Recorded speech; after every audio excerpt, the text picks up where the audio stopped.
Today we'll be talking about applying nutritional ketosis to the treatment of type 2 diabetes. This is a talk that I gave earlier this month at the American Association of Clinical Endocrinologists in Kansas City. My name is James McCarter. I'm an MD and a PhD. I'm an adjunct professor of genetics at Washington University School of Medicine and the former head of research at Virta Health. The continuing medical education objectives for this talk are the 5 following points, and during the talk you'll see on the various slides a gold asterisk that marks where some of these objectives are covered. We'll talk about describing the evidence for carbohydrate restriction in the management of type 2 diabetes, distinguishing between the terms nutritional ketosis, fasting ketosis, and ketoacidosis. We'll talk about the role of ketones as both energy sources and signaling molecules.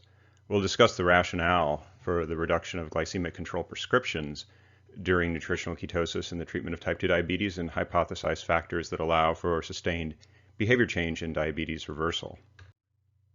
So before diving into this, let me give you just an example of one of the thousands of patients that is being treated with this protocol for type 2 diabetes. Nate has had type 2 diabetes for 24 years, and when he began working with us, he was on 290 units of insulin. And with the treatment, he's been able to bring down his hemoglobin A1C while simultaneously getting off of insulin. He's been able to bring down his blood pressure while getting off of blood pressure medications, and he's also seen weight loss and restoration of metabolic health. And what Nate said about the experience was the following. He said, when I first stopped my medicines, I was scared, but I trusted my coach and personal doctor's guidance. First, I cut back the insulin and then my blood pressure meds by half. Then I got the news not to take insulin injections or the blood pressure meds at all. As I loaded my needle the morning after getting the news, it dawned on me that I didn't have to do that anymore. After so long using insulin as a crutch to control my glucose, now I just looked at the bottles and needles sitting there and they reminded me that I'm conquering diabetes. I have hope. I have the following financial disclosures. I'm a shareholder of Virta Health.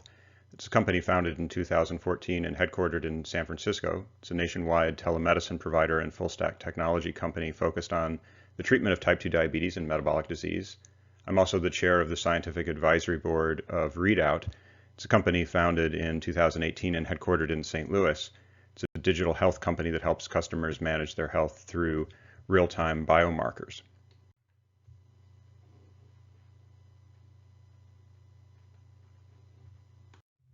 So here's the outline for the talk today, and we'll try to get through this in under an hour if I can.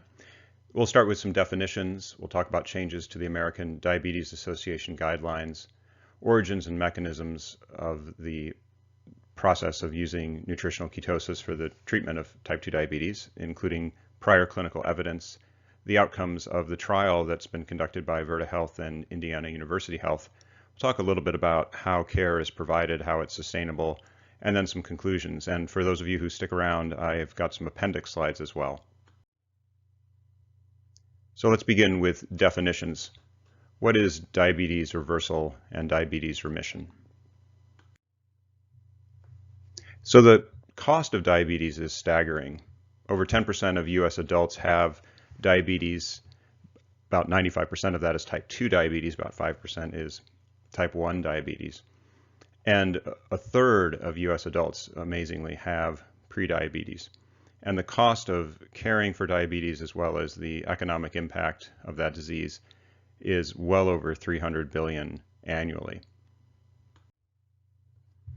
So in terms of the idea that you can actually reverse type 2 diabetes, it's a somewhat novel concept, but there actually are 3 clinically validated methods that patients may choose from to reverse type 2 diabetes: bariatric surgery, very low calorie diets, and low carbohydrate including ketogenic nutrition patterns.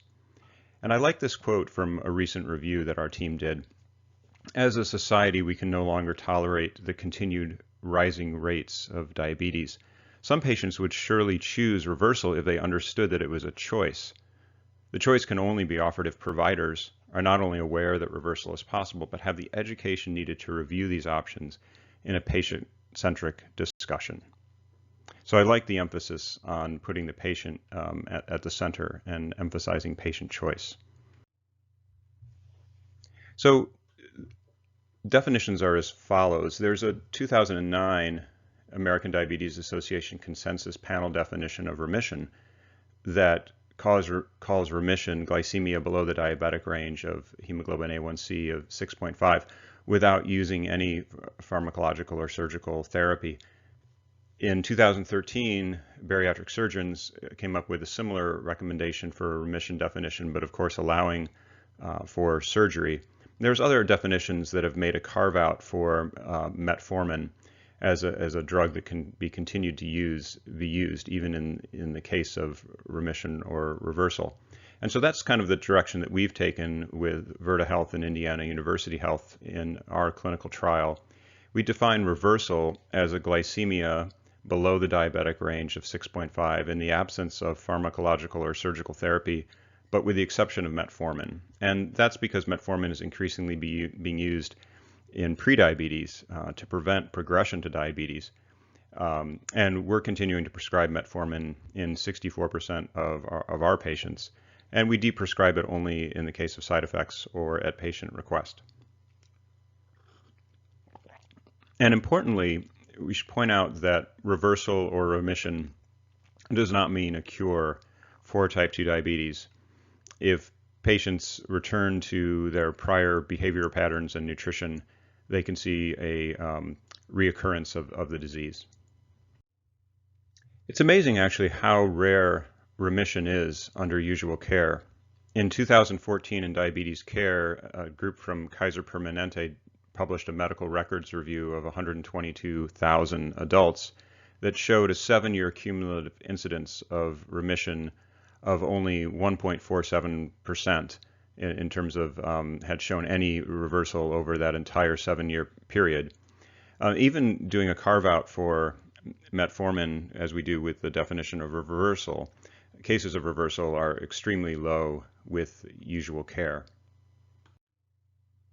So let's talk about the 3 methods of diabetes reversal. There's a large evidence base from bariatric surgery, and a meta-analysis shows 63% remission at 18 months, and that long-term reversal can be achieved. It's lower than 63%, but long-term complete reversal of 24%.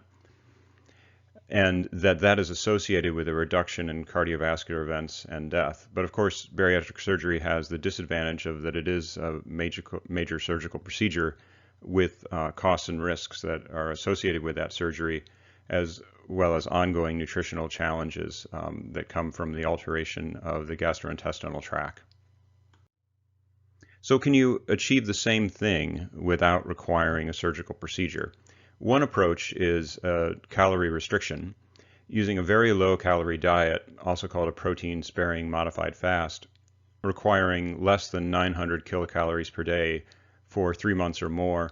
And that can be done with meal replacement shakes and followed by the reintroduction of whole foods. And it was first demonstrated actually by Bistrian and colleagues, published in Diabetes in 1976 in hospitalized patients, and they showed that they were able to rapidly remove exogenous insulin after restricting calories, but continuing to provide enough protein to prevent the loss of lean body mass. And then that's been kind of taken up again more recently through studies in Spain and the United Kingdom, including the direct study published in Lancet in the UK that showed a 46% 1-year remission beginning with patients that were not on exogenous insulin. And the question that's one of the challenges of this method is the reintroduction of whole foods. So if people have become used to getting calories, a very low amount of calories from a meal replacement, how well do they do in terms of following the reintroduction of whole foods in terms of sustained remission? And then the third method of type 2 diabetes reversal is a very low carbohydrate nutrition pattern, including the use of nutritional ketosis. And that's the approach that we've taken. And here I'm recapping some of the results of the trial that I'll get to later in the talk. But we see a diabetes reversal rate following 2 years of treatment of over half, so 54.7% of our patients that complete 2 years of the trial have diabetes reversal. Nearly 20% meet the criteria for diabetes remission, and we see much lower rates of diabetes reversal and remission in the usual care arm of the trial. So continuing with definitions, what actually is low carbohydrate nutrition? And this is a definition that can be quite confusing. Sometimes people will allow quite high levels of carbohydrate in the definition of a low carbohydrate diet, but really what we're looking for is that for a very low carbohydrate or ketogenic diet, that is going to be less than 50 grams per day of total carbohydrate, less than 10% of daily kilocalories. It often requires less than 30 grams per day to achieve nutritional ketosis, defined by a blood beta-hydroxybutyrate level of 0.5 millimolar or higher. Very low carbohydrate diets are not high protein diets. They are moderate protein diets where fat, either from body fat stores or from the diet, is the primary energy source. And those dietary fats can include saturated, monounsaturated, and polyunsaturated fatty acids. Now, moving on from very low to just low carbohydrate, that allows somewhat higher levels of carbohydrates, generally 50 to 100, but not enough to achieve ketosis unless you're looking at times of exercise or fasting. So let's dive a little bit more into fueling on ketosis and where is the energy coming from. If somebody, for instance, has type 2 diabetes and obesity and is in a weight loss phase of the use of a ketogenic diet, they're going to be drawing upon fat both from the diet, in this example 820 kilocalories coming from the diet, but then even more so coming from body fat stores during the weight loss phase.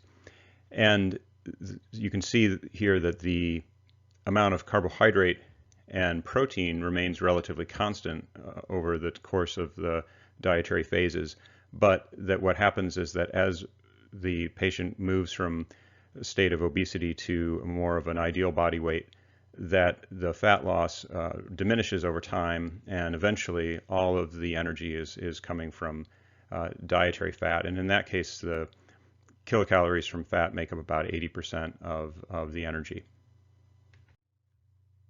So what do these diets look like? Nutritional ketosis can be highly individualized, and that's one of the things that we've emphasized at Virta Health. We're looking at carbohydrate restriction of generally less than 30 grams initially in order to achieve nutritional ketosis, highly personalized to budget, culture, religion, dietary preferences, for instance, an omnivorous diet versus a vegetarian diet. We emphasize education and problem solving, not meal replacement or delivery. We emphasize eating delicious whole foods until satisfied and not emphasizing calorie counting. So the idea is to eat to satiety. And importantly, it's not a zero carbohydrate diet. The dietary recommendations include recommended 5 servings daily of non-starchy vegetables, plus calories coming if the patient prefers use of nuts and berries and other sources that they can incorporate into their diets. So it's a very satisfying diet. So one of the exciting things that's happened in 2019 are changes to the American Diabetes Association guidelines. In 2019, ADA changed both its standards of care and its nutrition consensus statement to incorporate very low carbohydrate nutrition as an established eating pattern for the treatment of type 2 diabetes. And this is the first time that they had made that statement. Quoting from their April nutrition consensus statement, low carbohydrate eating patterns, especially very low carbohydrate eating patterns, have been shown to reduce hemoglobin A1C and the need for antihypertensive medications. These eating patterns are among the most studied eating patterns for type 2 diabetes. This eating pattern does not appear to increase overall cardiovascular risk, but long-term studies with clinical event outcomes are needed. The other organization that also changed their consensus statement around nutrition is the European Association for the Study of Diabetes, in a joint paper that came out in late 2018 with ADA in diabetes care. And interestingly, the Veterans Administration and the Department of Defense was actually a little bit ahead of the American Diabetes Association in terms of changes to their guidelines. Back in 2017, they incorporated low carbohydrate nutrition into their recommendations for the treatment of diabetes. So let's talk a little bit about origins and mechanisms. Low carbohydrate eating patterns actually date back thousands of years to Paleolithic times. If you look at hunter-gatherers, their amount of carbohydrate in their diet actually varies based on the environmental availability. And high-fat ancestral eating patterns were seen in Native Americans of the Great Plains and Pacific Northwest, in the Inuit, the Maasai, Mongol nomads. And then fasting has been used as a religious practice and for the treatment of disease since ancient times, thousands of years. Putting the body into a state of ketosis is beneficial for a number of different medical conditions. In terms of the published medical literature, the first use of caloric restriction and ketogenic diets for the treatment of diabetes can be seen in the literature in England and Italy and Germany in the 1800s, and then in the early 1900s in the United States. Oftentimes when people talk about use of ketogenic diets, they'll reference epilepsy. That was first published in 1924 by a group from the Mayo Clinic. They had actually adopted a diet from the University of Michigan that was being used in the treatment of type 1 diabetes and was published in 1920. And then these diets generally fell out of favor with the availability of insulin for the treatment of type 1 diabetes, as well as the demonization of fat in the diet with the rise of the diet heart hypothesis beginning in the 1950s and then growing in its fervor through the 1970s and 80s. Here's an example of what one of those early diets looked like, emphasizing sources of fat on the left, butter, olive oil, cream, as well as meat and poultry, fish and eggs, and cheese, and then avoiding foods that are shown on the right, such as sugars and starches.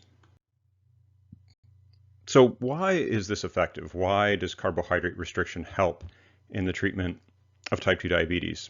So one sort of simplistic piece of this is that it gets patients off of a glucose insulin roller coaster.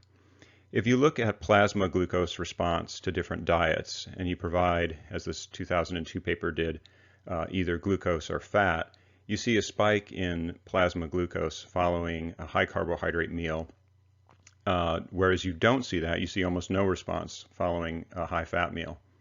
And putting this in a little more of a cartoon form as follows. Here we're showing both the rise in blood sugar over time following a meal of carbohydrate, protein, and fat, and then in the dotted line, the insulin change. So insulin basically is following the carbohydrate to move glucose into cells to be used as energy or to be stored. And so when you shift from a high carbohydrate diet to a low carbohydrate diet, you get off of this glucose insulin roller coaster. As a 2014 statement from AACE said, total amount of carbohydrate eaten is the primary predictor of glycemic response. So thinking about this over time, high carbohydrate diets raise insulin levels as you have that ongoing glucose insulin roller coaster, and increase insulin resistance. Carbohydrate restriction reverses this trend. So look at this as follows on the right. You're eating carbohydrates over your body's tolerance. That results in the need for more insulin release or hyperinsulinemia, and then the cells become habituated or less sensitive to insulin over time. So there's a lot more to this though as well. So it's not just this glucose insulin roller coaster. It's also that there's an underlying biochemistry to ketosis. Nutritional ketosis is a metabolic state in which the body is primarily fueled by either dietary fat or body fat. So a lot of the cells are fueling on fatty acids, but then the liver is converting fatty acids into ketones, beta-hydroxybutyrate, acetoacetate, and acetone. And that generally is occurring when carbohydrates are limited to 30 grams or less per day. And during fasting in any of us, if you fast for 2 or 3 days, ketones will actually be providing 60% of your brain's energy. So the brain fuels not just on glucose, but on ketones as well. And the benefits of utilizing ketones for fuel as an alternative to glucose are severalfold. One is this issue of insulin resistance. But secondly, it's overwhelmingly lowering insulin levels and restoring insulin sensitivity And then ketones are not just a fuel source, they have hormonal properties as well, and they signal for reductions in both oxidative stress and inflammation. So a couple of definitions. Nutritional ketosis is not diabetic ketoacidosis. So the levels that are seen in nutritional ketosis are generally between 0.5 millimolar up to 3 or slightly more level of beta hydroxybutyrate. There's no insulin insufficiency and there's no metabolic acidosis. Whereas diabetic ketoacidosis results with high ketone levels of 10 to 20 millimolar beta hydroxybutyrate in the situation of insulin insufficiency and results in a metabolic acidosis. So very different states. And we don't see that there's any predisposition of one to the other. So being in nutritional ketosis does not predispose a patient to having diabetic ketoacidosis. So as you look at the fuel utilization, it actually is fascinating. Studies of keto-adapted athletes demonstrate that nutritional ketosis can actually double the rates of fat oxidation, and this was published in 2016 in a study comparing 20 male ultra runners that were consuming either a low carbohydrate or high carbohydrate diet of their own choosing for at least 6 months. And in this case, studying these folks in a clinical setting, peak fat oxidation was 230% higher in the low carbohydrate group as they were utilizing fat for fuel, and mean fat oxidation was 59% higher. The glycogen levels did not differ between the two groups either before or after exercise. So the body actually revs up to utilize fat for fuel in the case of nutritional ketosis. So this is a really important point. There's a real paradox here. People often will confuse dietary fat with fat in the body, either in body fat stores or being deposited in the liver or pancreas or in the blood. But it's important to remember that we are not what we eat. And as you shift from a high carbohydrate diet to a low carbohydrate dietary pattern, you ramp up this use of fat for fuel. And this 2019 JCI Insight paper showed that despite daily dietary saturated fat increasing in these patients from 40 grams to 100 grams in this crossover study, that their actual total plasma saturated fatty acid declined, both in the phospholipid fraction as well as in the triglyceride fraction. It actually was the high carbohydrate situation in which there was higher levels of plasma saturated fatty acid. And so it's really quite a paradox. And then beta hydroxybutyrate, there's a number of interesting studies over the last few years that have shown signaling properties of this molecule. So as it accumulates in the blood and travels throughout the body, it first is suppressing oxidative stress by inhibition of histone deacetylases. And secondly, it's inhibiting inflammation through blocking the NLRP3 inflammasome. And this has been shown not just in animal studies or in cell culture, but also in clinical studies. This was a 2008 paper that looked at a very low carbohydrate ketogenic diet versus a low-fat diet, looking at 14 biomarkers of inflammation, and showed that with the ketogenic diet, 9 of those 14 markers showed significant declines, and 6 of those, the decline was greater than was seen in the low-fat diet. Okay, so let's move on from origins and mechanisms to looking at clinical evidence. So even before Virta and Indiana University began their work on type 2 diabetes, there was a substantial evidence base for the use of low carbohydrate and ketogenic diets in the treatment of type 2 diabetes. In fact, more diabetes trials have examined carbohydrate restriction than any other dietary pattern. Here we're showing randomized and controlled clinical trials in light blue and other clinical trials in dark blue, and we're comparing DASH, Mediterranean, plant-based, and low carbohydrate eating patterns. And almost all of those low carbohydrate trials have observed reduction in hemoglobin A1C, reduction in medication use. There are 3 recent meta-analyses looking at these trials that have occurred mostly over the last 15 years that have been published in 2016, 2017, and 2018.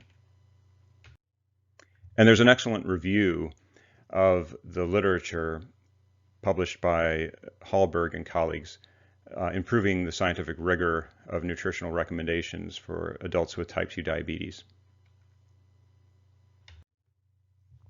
So what I'll do in the next few slides is not take you through all 30 plus studies, but just pick out a few that are interesting to highlight certain points.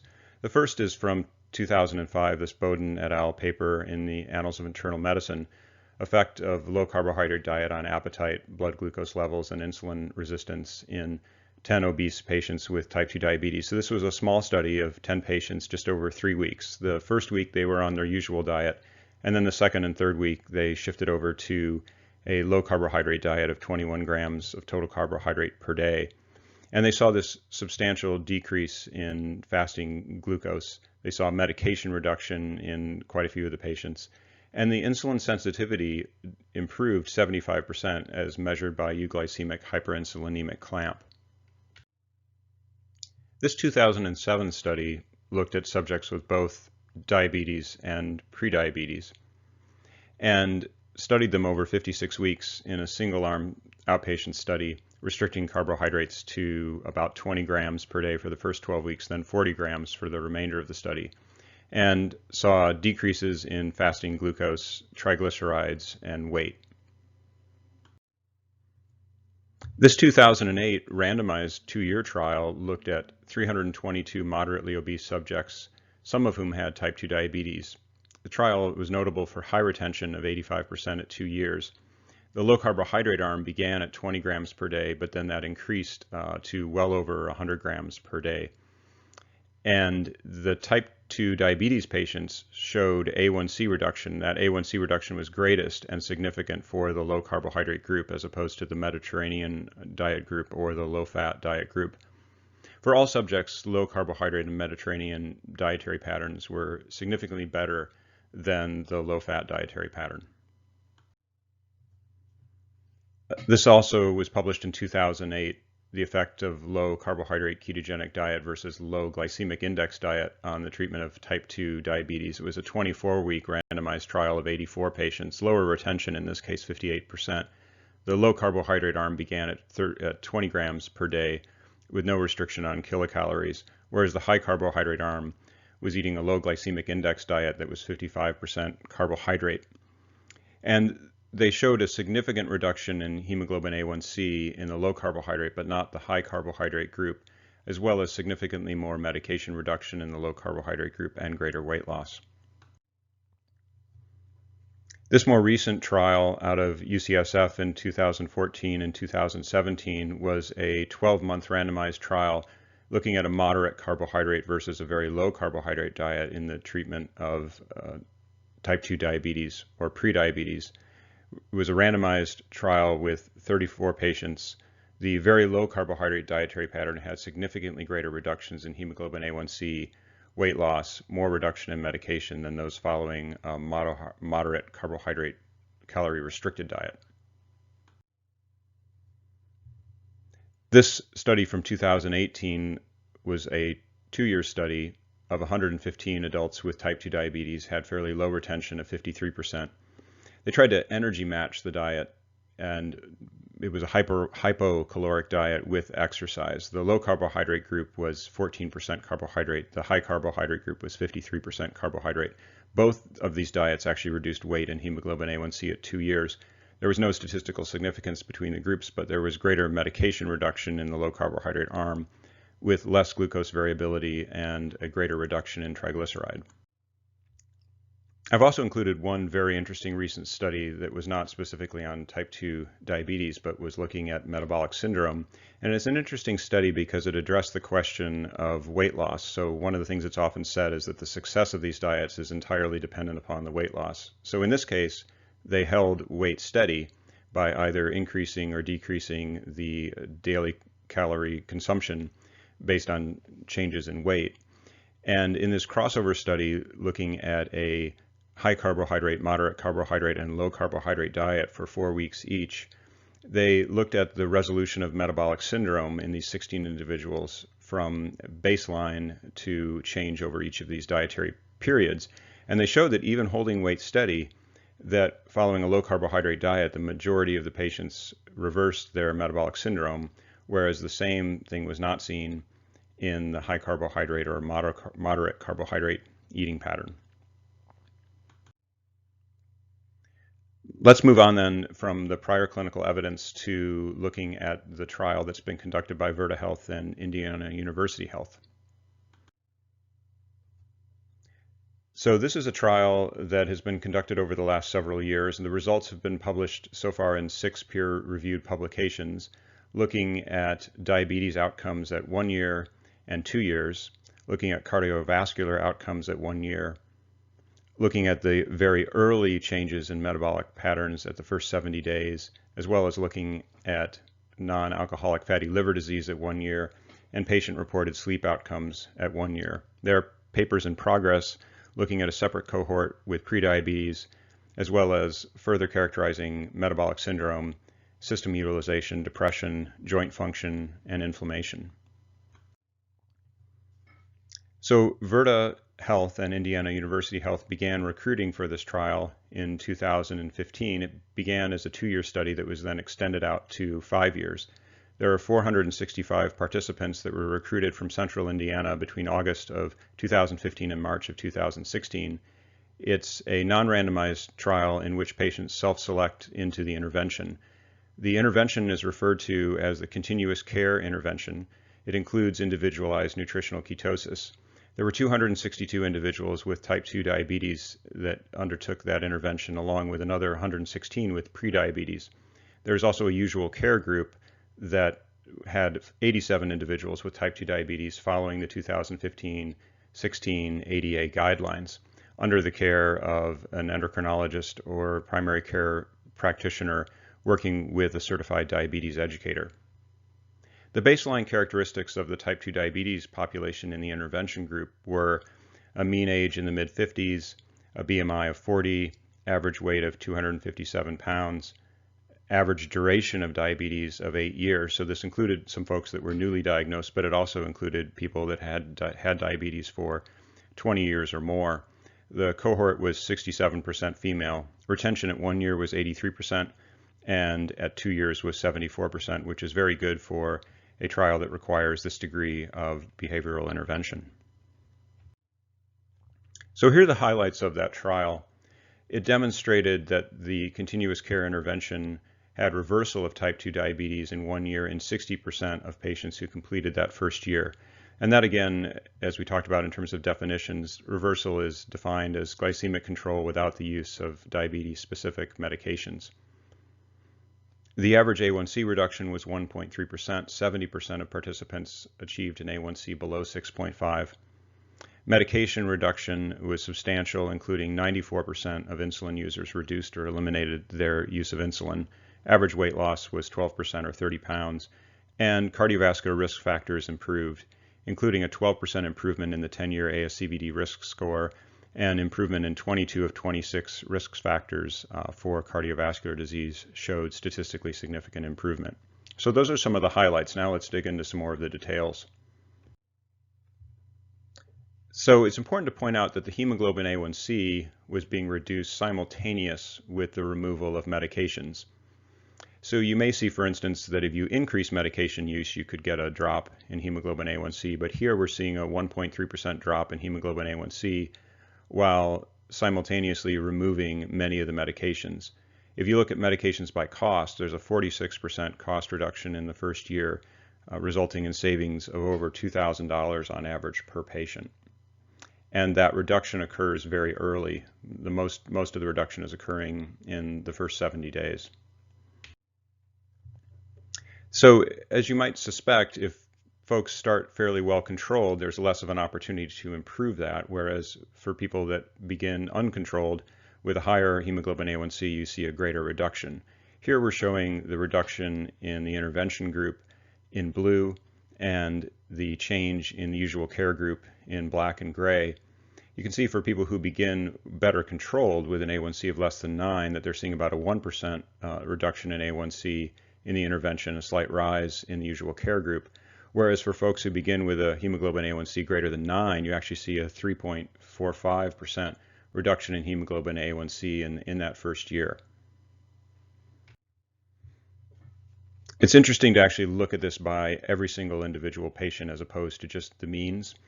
And the scatter plot that we're showing here, if you look at the x-axis as being their baseline hemoglobin A1C and the y-axis as being their 1-year hemoglobin A1C, no change would mean that everyone would be along that dotted line, diagonal line. And essentially that's what we see with the usual care group. You see folks along the dotted line as well as scatter on either side of the line. You can see that with the intervention shown on the left, almost everyone is below that line, showing a reduction in their hemoglobin A1C, and that the higher their starting A1C, the greater the reduction. And that hemoglobin A1C improvement is sustained out at 2 years. So we see the reduction that occurs in the first 70 days out at a year, and then a little bit of an increase in A1C out at 2 years, but most of the gain is maintained. So at 2 years, we're seeing a 0.9% reduction in hemoglobin A1C, also a 32% reduction in insulin resistance by HOMA-IR, as well as a 55% diabetes reversal rate of completers at 2 years. Digging in then to the medications, I mentioned earlier that we were reducing the diabetes medications as glycemia improved. And the greatest reductions are in sulfonylurea and insulin to avoid hypoglycemic events during the dietary changes. We see 67% of all diabetes prescriptions are eliminated. 100% of sulfonylurea prescriptions are eliminated. 91% of insulin prescriptions are reduced or eliminated. And there's an 81% mean reduction in insulin dose. And so putting this in all the details, we break this out by medication class, looking at eliminations in dark blue, decreases in light blue, no changes in gray, and then increases and new medication use in yellow and pink. Note the sample size on the different medication classes. So for instance, in the TZDs, there's only 8 people actually using those drugs, whereas most people are using metformin, and many people began on sulfonylurea and insulin. And then if we look at that as change over time, you can see the percent change in starting users by drug class, with the rapid reduction early in SGLT2 inhibitors and sulfonylureas, the reduction in the use of insulin and DPP-4. We actually continued to use GLP-1 in a lot of patients in the first year of the trial, and then that decreased more substantially in the second year of the trial. That was generally done as a way of transitioning patients off of insulin. Weight loss was also substantial, 12% at 2 years, and we were using a home scale that was cell-enabled, so we were able to get daily weights on the patients, and this is showing all of those patients' daily weights over time. 75% of patients lost 5% of their weight or more. 49% of patients lost 10% of their weight or more. Now, as you look at change in weight and change in A1C between 1 and 2 years, it's important to point out that most dietary interventions display a return of weight and A1C toward baseline over time, and that the changes we see in the Virta intervention, the continuous care intervention, are actually far less than is seen in most trials of either low carbohydrate, intensive lifestyle interventions like Look Ahead, or very low calorie diets like Direct. So they see a greater bounce back in weight and hemoglobin A1C. And the same thing is seen in plant-based trials as well, a bounce back in A1C toward baseline.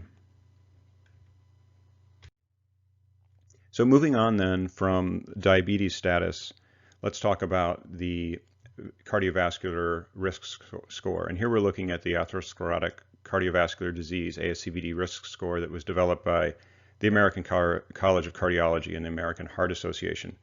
And the following couple of diagrams will be showing improvement, positive improvement to the right and negative to the left.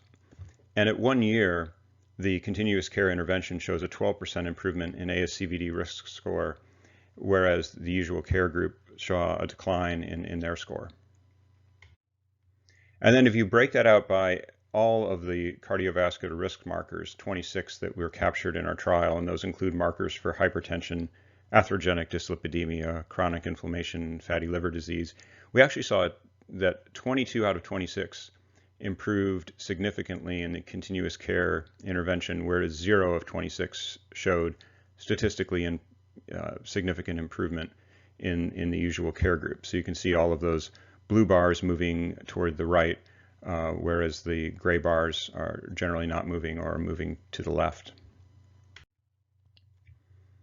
So digging into greater detail in those various categories, we can look at glycemic control measures, not just hemoglobin A1C, but also looking at glucose, looking at serum insulin, looking at HOMA-IR, the model of insulin resistance, and all of those are showing improvement in the intervention group. Hypertension also improves. We see substantial reductions in both diastolic and systolic blood pressure.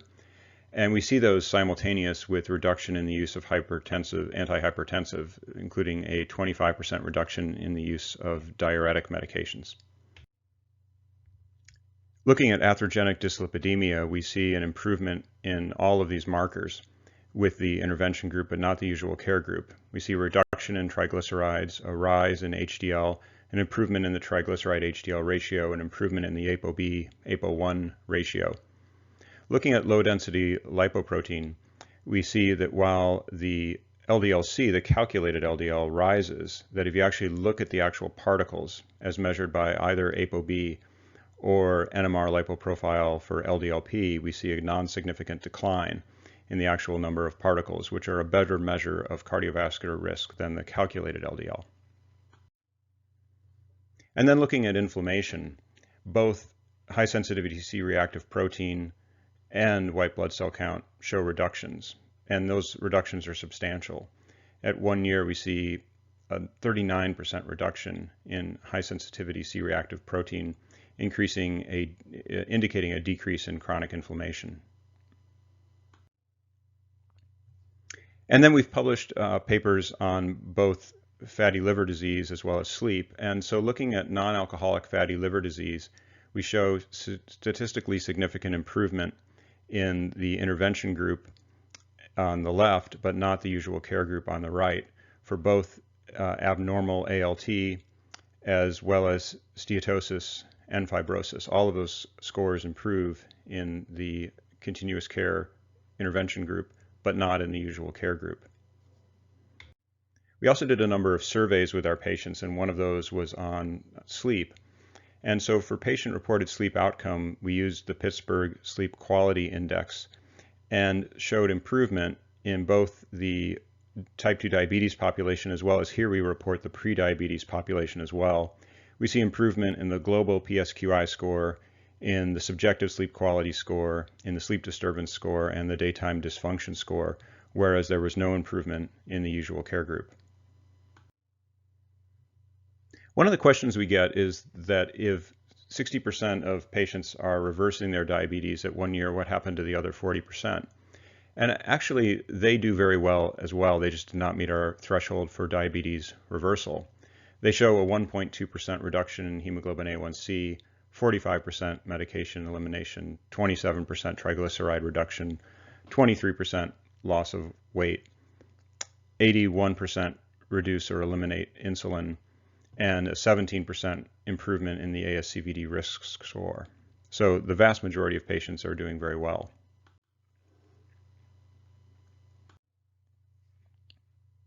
So far we've talked a lot about outcomes.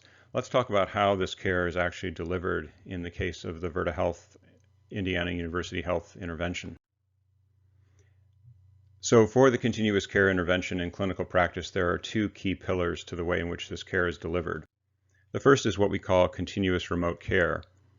Virta Health built a telemedicine platform for personalized physician and health coaching for our patients.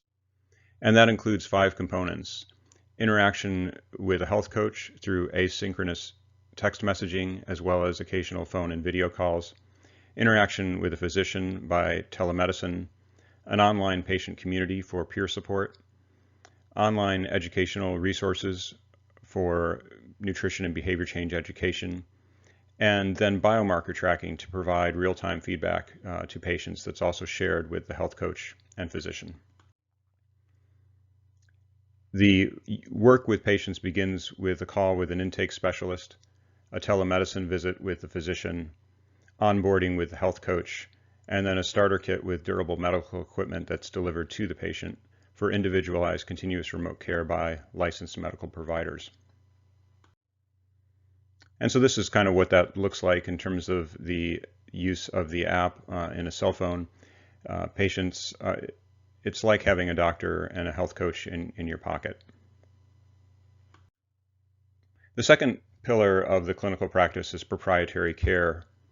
It's a medication management and patient lifestyle guidance. As we've talked about, it includes the use of nutritional ketosis. On the back end, what providers are seeing is a custom-built electronic medical record and data tools that help to provide continuous remote care with the physician and the health coach. And this is a little bit about how the data flow looks. The patient is reporting on a daily basis their mood, energy, hunger, and cravings, as well as biomarkers for ketones, glucose, and weight. They are receiving in return clinical guidance from the health coach and physician that is tailored for their own individual circumstance, and that results in the vast majority of cases in diabetes reversal and improved metabolic health. So a little bit about that biofeedback. There is a daily measure of blood ketones looking at beta-hydroxybutyrate and glucose through a finger stick. There's weight data from a cell-enabled scale, and then cell phone-based reporting of mood, energy, hunger, and cravings, as well as user activity with the health coach. And looking at beta-hydroxybutyrate over time, you can see the steep increase in the first 50 days in the patient level of home-reported beta-hydroxybutyrate, confirmed in gray with the laboratory values that are seen at baseline, 70 days, and 1 year. And part of what you're seeing here is that the use of nutritional ketosis is especially strict in the first couple of months. And then as patients regain their metabolic health, they can have more dietary flexibility over time. It's important to point out that electrolyte management is very important for success during keto adaptation. Sodium needs to be generally 3 to 5 grams per day for most patients. And this is because carbohydrate restriction causes increased natriuresis. So there's greater urine sodium output. Actually, insulin is signaling to the kidneys for fluid and sodium retention. And as insulin levels decline with nutritional ketosis, the kidneys are not receiving that signal, and so therefore they are dumping water and sodium. That sodium depletion, if not replenished, can lead to hypovolemia, headache, fatigue, and constipation, some of those so-called side effects of so-called keto flu. But those can be largely gotten rid of by replenishing sodium. Patients with hypertension are monitored closely in terms of their sodium intake and their use of blood pressure medications. It's important also to pay attention to dietary or supplementing with magnesium to avoid muscle cramps.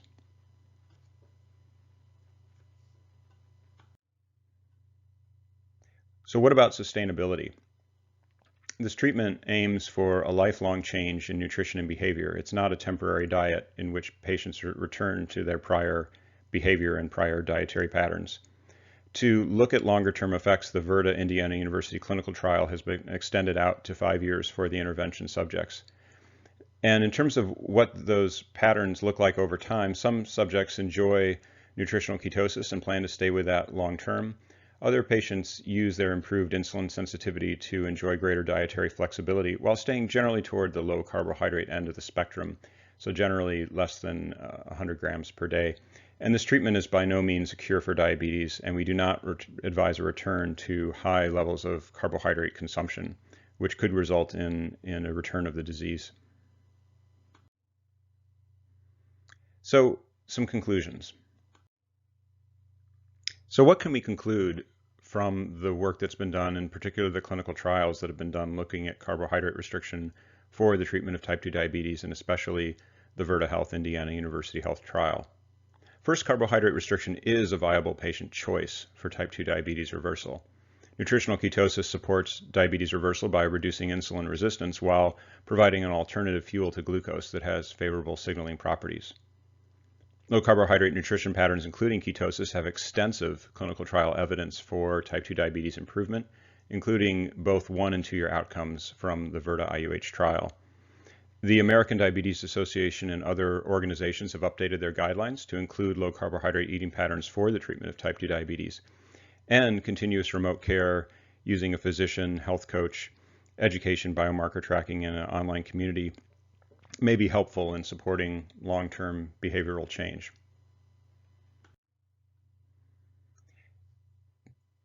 There are a number of points of agreement between the use of ketogenic diets and plant-based approaches to diabetes management. Both advocate reduced dietary sugar and avoiding high glycemic index foods. Both approaches advocate cooking and eating whole foods whenever possible. Both include non-starchy vegetables. Both include sources that are high in monounsaturated fatty acids, like olive oil. Both advocate consuming moderate amounts of protein. Both support behavior change using a coach and a community. And both support individualization and patient choice.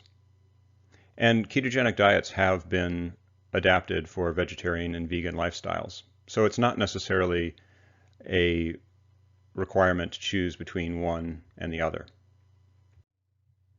I'd like to thank the co-authors and collaborators that have made this work possible, both folks at Indiana University Health as well as our team at Virta Health, and collaborators from other academic institutions that have joined us in this important work. And then especially to thank our clinical trial participants, without whom none of this work could have been done. So thank you very much for your attention. I would love feedback. I can be reached at jamespmccarter@gmail.com. Also, you can follow me on Twitter at jpmccarter, and on Medium and on LinkedIn as well. So for those of you who are still watching all the way to the end, I do have an appendix that goes over 2 more topics in a little bit more detail. And the first is sort of a deep dive into some of the lipids. One of the main questions that we get is around the LDL-C response. And a number of trials have looked at low carbohydrate and ketogenic diets for obesity and diabetes and don't show a mean increase in LDL-C particle number. And this is true both in the absence of statin therapy as well as with statin therapy. So I've already shown the data for the Virta IUH trial, which was published in Cardiovascular Diabetology in 2018, but let me take you through some of these other papers. The most direct way of measuring LDL particles is to look at the ApoB protein that's associated with each particle. This 2006 paper looking at very low carbohydrate diets showed a significant decrease in ApoB following the dietary intervention. This 2006 paper also showed a decrease in ApoB that was non-significant. This 2008 paper also showed a decrease in ApoB that was non-significant. So none of these papers are showing an increase in LDL particle number. Here's another one from 2009 showing a non-significant change in ApoB. And then for patients who are already taking statins, this paper from 2003 showed a non-statistically significant decrease in LDL particle number. And this paper from 2013 with patients taking statins looking at LDL-C, an indirect measure, the calculated LDL, showed a non-significant increase. So then moving on from lipoproteins to just a little bit more about dietary patterns. This is a what a food pyramid might look like if you're on a ketogenic diet, where you're getting the majority of your calories from fat from various sources that can be both from animal sources as well as plant sources of fat. You're getting protein from meat, poultry, fish, eggs, tofu, and nuts, and this can be tailored to either an omnivorous or vegetarian lifestyle. Importantly, you're getting 5 servings a day of non-starchy vegetables. You can use dairy and then berry fruits as well, although not in overwhelming amounts. And here's a snapshot of a diet that's having about 30 grams per day of carbohydrates, showing a breakfast with bacon and eggs, a snack with pecans, lunch with salmon and a salad, a snack of cucumbers and ranch dressing, and a dinner with meat as well as mushrooms and cauliflower. And then you can formulate this as a vegetarian diet as well. Here's a breakfast of eggs and spinach, a snack of nuts, a Caesar salad without the meat for lunch, a snack of celery with dressing, and then a mac and cheese dinner. So again, thank you for your attention, and I look forward to receiving any feedback.